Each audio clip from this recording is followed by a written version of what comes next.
Pagluwas sa pool kag suba dere, mayara pagit sila sang bother of water. Ako ang nadiskubrihan ko diya ha. Ini ang fish pond. Pero kabalo ka mo kung anong klase sang isda ang ari dere? Tilapia. Siling nila ba siya hindi maglagko? Oo. Pero it seems good lagko man siya.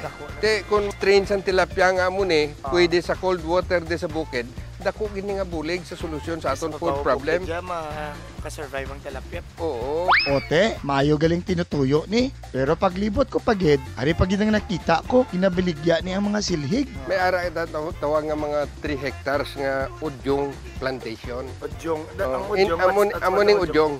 This is udyong. This is udyong. Sang nakita ko na siling ko, maayo paguro nga instead of selling di udyong sa mga taga-Bisayas, diri na lang naton himuon. So para may livelihood program kita diri para sa mga tao diri. Ote, sige ha, para may remembrance ako, mapaobra man ako diya. Ano yung obrahan niyo ta biyahe nga silhig? B-I Biyan. Unang ay, no? B-I-Y o Ay, galing una. magsalabang spelling. Pero hindi ko niya pagsagyan sa pagpanglugayawon ko ha. Tamo, obrahan niyo ta biyahe nga ano, silhig.